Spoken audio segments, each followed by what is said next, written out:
ನಮಸ್ಕಾರ ಗೆಳೆಯರೆ, Raghavendra institute of competitive ಸ್ಟಡೀಸ್ಗೆ ಸ್ವಾಗತ ಸುಸ್ವಾಗತ. ಈ ದಿನ ನೆನ್ನೆ ಹೇಳ್ದಂಗೆ ಮೋಸ್ಟ್ ಇಂಪಾರ್ಟೆಂಟ್ ಟಾಪಿಕ್ ಅಂದರೆ ಇನ್ ದಿ ಸೆನ್ಸ್ ಎಕ್ಸಾಮಿನೇಷನ್ ಬಂದೇ ಬರುತ್ತೆ, ಕಂಪಲ್ಸರಿ ಬಂದೇ ಬರುತ್ತೆ. ಆ ರೀತಿ ಸೆಕೆಂಡ್ ಟಾಪಿಕ್ನ ಬಿಡ್ತಾ ಇದೆ. ಇಂಡಸ್ಟ್ರಿಯಲ್ ಎಕ್ಸ್ಟೆನ್ಷನ್ ಆಫೀಸರ್ ಇದೆ, ಮತ್ತು KE ಎಕ್ಸಾಮ್ಸ್ ಇದೆ, KPSC ಎಕ್ಸಾಮ್ಸ್ ಇದಾವೆ, ಫ್ಯೂಚರ್ ಎಕ್ಸಾಮ್ಸ್ ಎಲ್ಲ ಎಕ್ಸಾಮ್ಸ್ಗೂ ಆಗುತ್ತೆ. ಈ ಟಾಪಿಕ್ ಮೇಲೆ ಬರುತ್ತಾ 100% ಬಂದೇ ಬರುತ್ತೆ. ಎರಡನೇ ಕ್ವಶನ್ ಇದು 100% ಅಲ್ಲ 1000% ಕ್ವಶನ್ ಫ್ರೇಮ್ ಆಗುತ್ತೆ. ಅಚ್ಚುಕಟ್ಟಾಗಿ ನೋಡ್ಕೊಳ್ರಿ.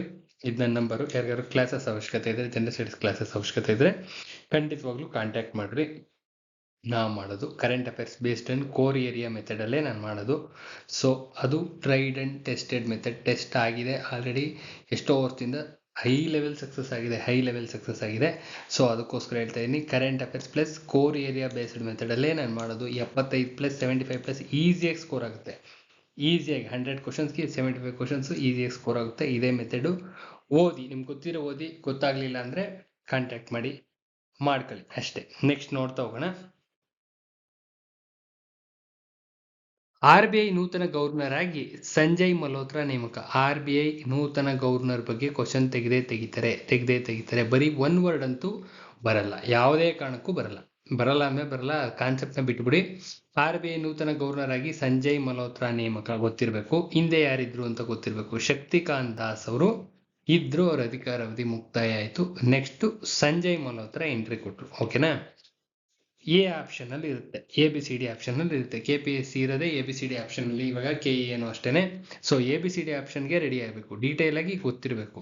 ನೋಟ್ ತಗೋಣ. ಭಾರತೀಯ reserve bank governor Shaktikanta Das ಅವರ ಅಧಿಕಾರಾವಧಿ ಡಿಸೆಂಬರ್ 10 ಅಂತ್ಯ ಆಗುತ್ತೆ. ಡಿಸೆಂಬರ್ 11ರಂದು ಸಂಜಯ್ ಮಲ್ಹೋತ್ರಾ ನೂತನ ಗವರ್ನರ್ ಆಗಿ ನೇಮಕವಾಗಲಿದ್ದಾರೆ ಅಂತ ಹೇಳಿದ್ದಾರೆ. ಲಾಸ್ಟ್ ಇಯರ್ದು 1 ಇಯರ್ ಓದಿರ್ಬೇಕು ನೀವು ಕರೆಂಟ್ ಅಫೇರ್ಸು. ಸೊ ಇದು 6 months ಬ್ಯಾಕ್ದು ಬಂದೇ ಬರುತ್ತೆ. ಅರ್ಥ ಆಗ್ತಾ ಇದೆಯಾ? ಹಿಂದೆ ಇದ್ದವ್ರು ಯಾರು, ಈಗ ಬರ್ತಾ ಇರೋರು ಯಾರು ಗೊತ್ತಿರಬೇಕು. ಕೇಂದ್ರ ಕಂದಾಯ ಸಚಿವಾಲಯದ ಕಾರ್ಯದರ್ಶಿಯಾಗಿರ್ತಕ್ಕಂಥ ಸಂಜಯ್ ಮಲ್ಹೋತ್ರಾ ಅವರು ಮುಂದಿನ 3 ವರ್ಷಗಳವರೆಗೆ ಹುದ್ದೆಯನ್ನು ಅಲಂಕರಿಸಲಿದ್ದಾರೆ. ಅವರು RBIನ 26ನೇ ಗವರ್ನರ್ ಆಗಿದ್ರು. ಹೌದಾ? ಎಷ್ಟು ವರ್ಷ ಅಧಿಕಾರಾವಧಿ ಎಷ್ಟಿರುತ್ತೆ? 3 ವರ್ಷ ಇರುತ್ತೆ. ಈ RBIನ 26ನೇ ಗವರ್ನರ್ ಆಗಿದ್ರು. 25ನೇವ್ರು ಯಾರು? ಶಕ್ತಿಕಾಂತ್ ದಾಸ್ 25. ಈ ಅಪ್ಪ ಬಂದಿರೋನು 26ನೇವನು. ಅಧಿಕಾರಾವಧಿ ಎಷ್ಟು ವರ್ಷ ಇರುತ್ತೆ ಗೊತ್ತಿರಬೇಕು. 3 ವರ್ಷಗಳವರೆಗೆ ಅಧಿಕಾರಾವಧಿ ಇರುತ್ತೆ. 3 ವರ್ಷ ಇರುತ್ತೆ. ಇನ್ನು ಸಂಜಯ್ ಮಲ್ಹೋತ್ರಾ ಎಲ್ಲಿಯವರು ಅಂತ ಕೇಳ್ತಾ ಇರ್ತಾರೆ. ರಾಜಸ್ಥಾನ ಕೇಡರ್ನ 1990ನೇ ಬ್ಯಾಚ್ನ IAS ಅಧಿಕಾರಿಯಾಗಿರ್ತಾರೆ.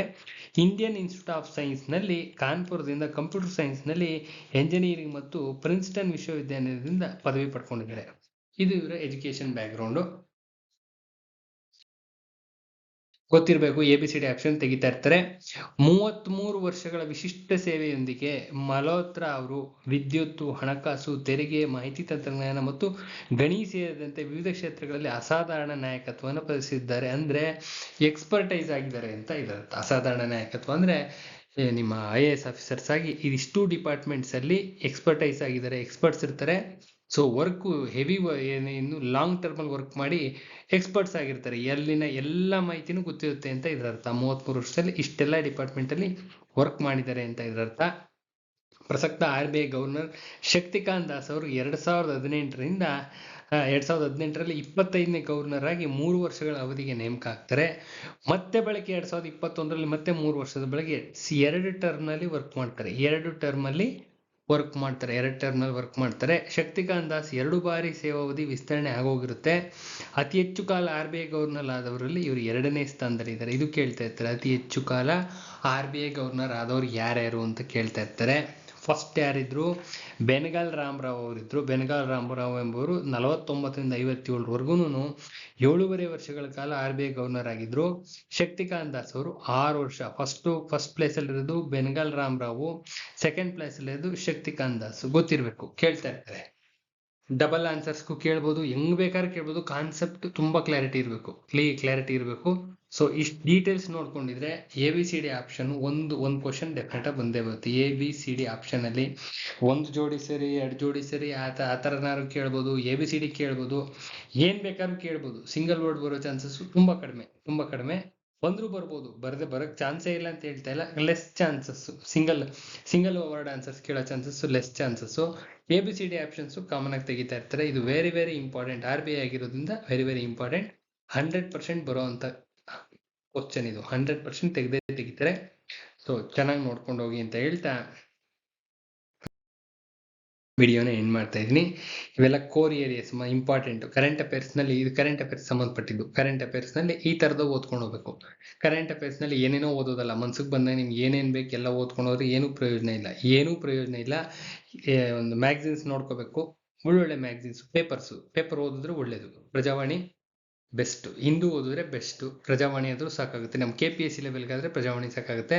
ಅದರಲ್ಲಿ ಡೇ ಟು ಡೇ ಎಲ್ಲ ನೋಡ್ತಾ ಇರ್ಬೇಕು, ಪ್ರತಿಯೊಂದು ಸೂಕ್ಷ್ಮವಾಗಿ ಅಬ್ಸರ್ವ್ ಮಾಡ್ತಾ ಇರಬೇಕು. ಅಬ್ಸರ್ವ್ ಮಾಡಿ ನೀಟಾಗಿ ಪೇಪರ್ ಕಟಿಂಗ್ಸ್ ಎಲ್ಲ ಕಟ್ ಮಾಡಿ ಇಟ್ಕೊಂಡಿದ್ರೆ ತುಂಬಾ ಒಳ್ಳೇದು. ಬಂದೇ ಬರ್ತವೆ ಅಂತಕ್ಕಂಥವನ್ನ ರೆಡಿ ಮಾಡ್ಕೋಬೇಕು. ನೀವು ಎಕ್ಸಾಮ್ಗೆ ಹೋಗೋ ಅಷ್ಟರಲ್ಲಿ ಈ ತರ ಏರಿಯಾಗಳು ಒಂದು 500 ಏರಿಯಾಗಳು, ಒಂದು 500 ಏರಿಯಾಸ್ನ ರೆಡಿ ಮಾಡಿ ನೋಟ್ಸ್ ತರ ಮಾಡಿ, ABCD ಆಪ್ಷನ್ಸ್ ತರ ಮಾಡಿ ಚೆನ್ನಾಗಿ ಬಹ್ಯಾಟ್ ಮಾಡ್ದಂಗೆ ಇರ್ಬೇಕು. ಒಂದು 500 ಈ ತರ ಏರಿಯಾಗಳು. ಈಗ ಒಂದೇ ಒಂದು ಏರಿಯಾ ನಾನು ಹೇಳಿದ್ದು, ನಿನ್ನೆದೊಂದು ಇವತ್ತೊಂದು 2 ಹೇಳಿದ್ದೀನಿ. ಈ ತರ ಕರೆಂಟ್ ಅಫೇರ್ಸ್ ನಲ್ಲೇ ಒಂದು 500 ಬಂದೇ ಬರ್ತವೆ, 100% ಬಂದೇ ಬರ್ತವೆ ಅನ್ನೋದು ಗೊತ್ತಾಗೋಗುತ್ತೆ. ನೋಡಿದ ತಕ್ಷಣನೇ ಹೇಳ್ಬೋದು ಇದು ಬರುತ್ತೆ, ಯಾವುದೇ ಅನುಮಾನ ಇಲ್ಲ ಅಂದಾಗ ಅದನ್ನ 10 ಸತಿ ಓದಿರ್ಬೇಕು, 10 ಟೈಮ್ಸ್ ರಿವಿಷನ್ ಮಾಡಿರ್ಬೇಕು, ಯಾಕಂದ್ರೆ ಅದು ಕನ್ಫರ್ಮ್ ಇರುತ್ತೆ.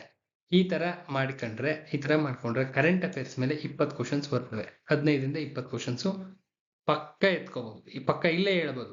ಈಗ ಹೇಳ್ತಾ ಇದೆಯಲ್ಲ ಇದು ಬರುತ್ತೆ ಅಂತ, ಡೆಫಿನೆಟ್ ಆಗಿ ಬಂದೇ ಬರುತ್ತೆ. ಈ ತರ 20 ಕ್ವಶನ್ಸ್ ಎತ್ಕೋಬಹುದು. ನೀವು ಎಷ್ಟು ಮಾಡಿರ್ಬೇಕು, ಒಂದು 500 ಇವನ್ನ ಬಹ್ಯಾಟ್ ಮಾಡಿರ್ಬೇಕು. ಒಂದು 5 ಮಿನಿಮಮ್ ಹೇಳ್ತದೆ, ಇನ್ನೂ ಜಾಸ್ತಿ ಮಾಡ್ಕೊಂಡ್ರೆ ಒಳ್ಳೇದು. 1 ವರ್ಷದ ಕರೆಂಟ್ ಅಫೇರ್ಸ್ ರೆಡಿ ಮಾಡಬೇಕು. 1 ವರ್ಷದ ಕರೆಂಟ್ ಅಫೇರ್ಸ್ ನಲ್ಲಿ ಒಂದು 500 ಈ ರೀತಿಯಾದಂತ ಕಟಿಂಗ್ಸ್ ಬಂದೇ ಬರ್ತವೆ ಅಂತ ಅವನ್ನ ಇಟ್ಕೊಂಡಿದ್ರೆ 20 ಮಾರ್ಕ್ಸ್ನ ಮನೇಲೆ ಹೇಳ್ಬೋದು, ಮನೇಲಿ ಕೂತ್ಕೊಂಡು ಹೇಳ್ಬೋದು ಇವೇ ಬರ್ತವೆ ಅಂತ. 20 ಕ್ವಶನ್ಸ್ ಪಕ್ಕ. ಅರ್ಥ ಆಗ್ತಿದ್ಯಾ? ಇದು ಓದ್ತಕ್ಕಂಥ ಮೆಥಡ್. ಇದೇ ತರ ಎಲ್ಲ ಸಬ್ಜೆಕ್ಟ್ಸ್ ಪ್ರತಿಯೊಂದನ್ನು ಮಾಡ್ಕೋಬೇಕು. ಈ ಕರೆಂಟ್ ಅಫೇರ್ಸ್ ಒಂದೇ ಹೇಳ್ತಾ ಇದೀವಿ ಅಷ್ಟೇನೆ. ಕರೆಂಟ್ ಅಫೇರ್ಸ್ ಆದ್ಮೇಲೆ ಹಿಸ್ಟ್ರಿ ಮಾಡ್ಕೋಬೇಕು. History, geography, constitution, science and technology, economy, environmental science ಎಲ್ಲಾನು ಇದೇ ತರ. Current affairs based plus subject ಅಷ್ಟೇನೆ. ಇದು ಟಚ್ ಮಾಡ್ದು ಅಂದ್ರೆ ಇದು ಬರುತ್ತೆ. ಬುದ್ಧಿಸ್ಟ್ ಕೌನ್ಸಿಲ್ಸ್ ಅಲ್ಲಿ ಎಲ್ಲೆಲ್ಲಿ ನಡೀತು ಅಂದ್ರೆ RVPK ಅಂತ ಹೇಳಂಗಿರ್ಬೇಕು. ಸುಮ್ಮನೆ ಹೇಳಿದೆ ಅಷ್ಟೇ. ಕೋಡಿಂಗ್ ಇದು ಕೋಡಿಂಗ್ಸ್ ಇಷ್ಟು ಗೊತ್ತಿದ್ರೆ ಎಲ್ಲಿ ಬೇಕಾದ್ರೂ ಬದುಕೋಬಹುದು. ಸೊ ಮಾಡ್ಕೊಳ್ರಿ. ಗೊತ್ತಿರೋ ಮೆಥಡ್ಸ್ ಎಲ್ಲ ಹೇಳ್ತಾ ಇದೀವಿ, ಯೂಸ್ ಮಾಡ್ಕೊಳ್ರಿ, ಯುಟಿಲೈಸ್ ಮಾಡ್ಕೊಳ್ರಿ, ಒಂದು ಒಳ್ಳೊಳ್ಳೆ ಕೆಲಸ ಮಾಡ್ಕೊಳ್ರಿ. ಕಾಲ್ ಆಗೋದಂತೂ 1000% ಕಾಲ್ ಆಗ್ತವೆ, ಯಾವುದೇ ಅನುಮಾನ ಬೇಡ. ಹೆವಿ ಪೋಸ್ಟ್ ಕಾಲ್ ಆಗ್ತವೆ. ರೋಸ್ಟರ್ ಸಿಸ್ಟಮ್ ಬಗೆಹರಿದ ತಕ್ಷಣನೇ ಕಾಲ್ ಆಗ್ತವೆ. ನಿಮ್ಮ PSI, ESI, FDI, SDI, group C, teaching ಸುಮಾರು ಪೋಸ್ಟ್ ಇದಾವೆ. ಸೊ KA ಇಂದ ಒಂದಷ್ಟು ಪೋಸ್ಟ್ ಇದಾವೆ. ಎಲ್ಲ ಕಾಲ್ ಆಗ್ತಾವಮ್ಮ, ಯಾವುದೇ ಸಮಸ್ಯೆ ಇಲ್ಲ. ಓದೋದಷ್ಟೇ, ಓದಲಿಕ್ಕೆ 6 months ಟೈಮ್ ಬೇಕು, ಗೊತ್ತಲ್ಲ. ಓದ್ಕೊಳ್ಳಿ, ಎಲ್ಲರಿಗೂ ಒಳ್ಳೇದಾಗ್ಲಿ. ಯಾರಿಗಾದ್ರೂ ಕ್ಲಾಸಸ್ ಅವಶ್ಯಕತೆ ಇದ್ರೆ ಬೇಕಿದ್ರೆ ಜಾಯಿನ್ ಆಗಿ. 6 ತಿಂಗಳಲ್ಲಿ ನಿಮ್ಮನ್ನು ರೆಡಿ ಮಾಡೋ ಜವಾಬ್ದಾರಿ ನಮ್ದು. 100ಕ್ಕೆ 75 ಕ್ವಶನ್ಸ್, 75 ಕ್ವಶನ್ಸು ನಿಮಗೆ ಬರೋ ರೀತಿ ಮಾಡೋ ಜವಾಬ್ದಾರಿ ನಮ್ದು. ನಾವೇನ್ ಮೆಟೀರಿಯಲ್ ಕೊಟ್ಟಿರ್ತೀವಿ ಅದ್ರಲ್ಲಿ 75 ಕ್ವಶನ್ಸ್ ಬರೋ ರೀತಿ ಮಾಡೋ ಜವಾಬ್ದಾರಿ ನಂದು. ಮಾಡ್ಕೊಡ್ತೀವಿ. DCC ಬ್ಯಾಂಕಲ್ಲಿ ಏನ್ ಪ್ರಾಮಿಸ್ ಮಾಡಿದ್ದೋ ಅದಷ್ಟು ಬಂದಿದ್ದಾವೆ. ಇದು ಅಷ್ಟೇನೆ, ಏನ್ ಪ್ರಾಮಿಸ್ ಮಾಡಿದ್ವಿ ಇಷ್ಟು ತಲುಪಿಸೋ ಜವಾಬ್ದಾರಿ ನಮ್ದು. ಓದ್ಕೊಂಡು ಹೋಗೋ ಜವಾಬ್ದಾರಿ ನಿಮ್ದು. ಅವಶ್ಯಕತೆ ಇದ್ರೆ, ಯಾರಿಗಾರು ಬೇಕಿದ್ರೆ ಜಾಯ್ನ್ ಆಗಿ. ಎಲ್ಲರಿಗೂ ಒಳ್ಳೇದಾಗ್ಲಿ ಅಂತ ಹೇಳ್ತಾ ವಿಡಿಯೋನ ಎಂಡ್ ಮಾಡ್ತಾ ಇದೀನಿ. ನಾಳೆ ಇನ್ನೊಂದು ವಿಡಿಯೋ ಜೊತೆ ಬರ್ತೀನಿ. ನಮಸ್ಕಾರ.